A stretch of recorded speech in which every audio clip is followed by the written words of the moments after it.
السلام علیکم ناظرین، امید کرتی ہوں کہ آپ سب ٹھیک ہوں گے، خیریت سے ہوں گے۔ اللہ تعالیٰ اسی طرح خوش رکھے، آباد رکھے آپ کو، اور ہم سب کی جو ہے وہ جائز حاجات کو پورا فرمائے۔ تو میں آج زیادہ وقت نہیں لوں گی آپ کا کہ کہیں میں آپ کو بور نہ کر دوں، کیونکہ میرا خیال ہے کہ شاید جو ہے نا بہت لمبی گفتگو کرنے سے بھی جو ہے اگلا بندہ جو ہے وہ اکتا جاتا ہے۔ تو اس لیے میں آج چھوٹی سی ویڈیو بناؤں گی، بالکل چھوٹی سی، کہ ہمارا ٹاپک کیا ہے کہ اللہ جو ہے وہ ہمیں دنیا میں اپنے گناہوں کی سزا کیسے دیتا ہے۔ حالانکہ بظاہر ہمیں نظر نہیں آ رہے ہوتے، لیکن اللہ تعالیٰ ہمیں اس چیز کی جو ہے وہ سزا دیتا ہے۔ وہ کس طرح دیتا ہے؟ نہ تو ہم سے وہ رزق چھینتا ہے، نہ ہم سے ہماری مال و دولت چھینتا ہے۔ بے شک وہ ہمیں مسائل میں ضرور گھیر لیتا ہے کہ ہمیں وقت ہی نہیں ملتا۔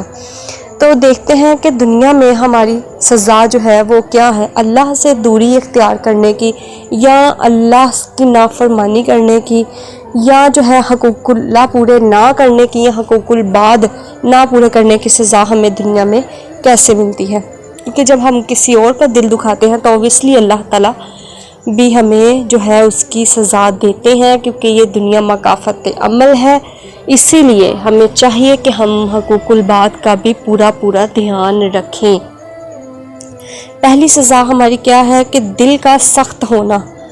جب اللہ کسی سے ناراض ہو کر اسے عذاب دیتے ہیں تو اس کے دل کو سخت کر دیتے ہیں، اسے کوئی نیکی کی بات اثر نہیں کرتی، اور اس کے دل میں دوسروں کے لیے بھی رحم نہیں رہتا۔ یہ ہماری پہلی سزا۔ دوسری سزا ہے کہ نیکی کی توفیق نہ ملنا۔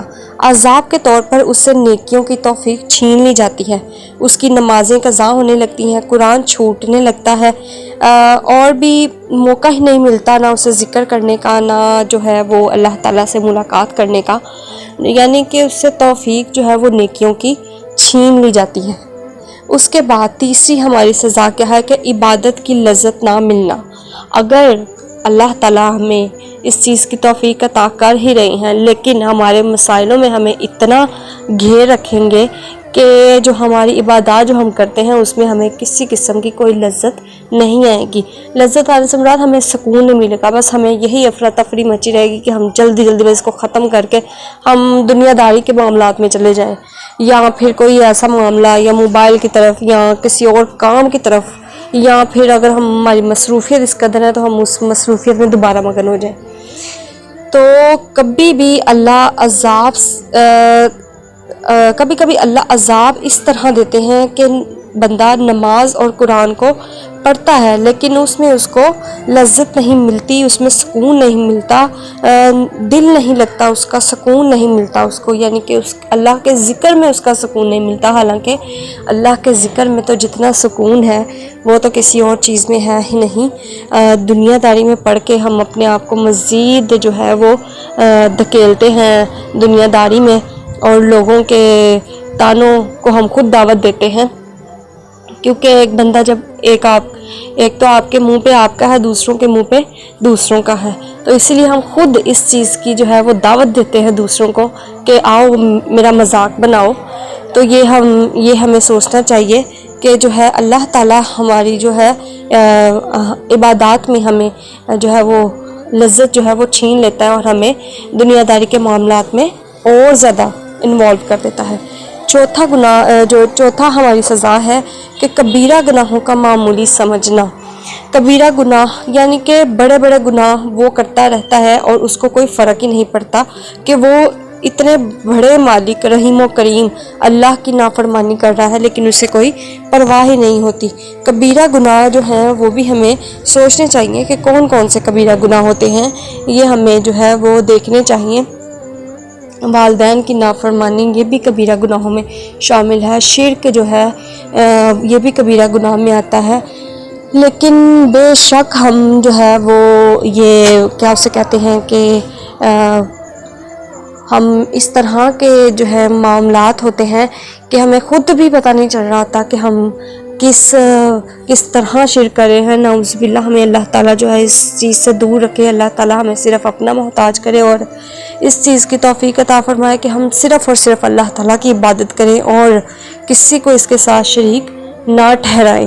اور جہاں پہ اللہ تعالیٰ ہمیں حقوق اللہ کا حکم دیتا ہے اسی طرح ہمیں اللہ تعالیٰ حقوق الباد کا بھی حکم دیتا ہے۔ اللہ تعالیٰ ہمیں اب ہمارے حقوق الباد جو ہے وہ پورے کرنے کی پوری توفیق عطا فرمائے، کیونکہ جب تک بندہ حقوق الباد پورے نہیں کرے گا وہ جنت میں داخل نہیں ہو سکتا۔ اللہ تعالیٰ نے فرمایا کہ حقوق اللہ معاف ہو سکتے ہیں، لیکن حقوق اللہ ادا کرنے سے ہی دلوں کو سکون ملتا ہے، یہ بات ہمیں سمجھنی چاہیے۔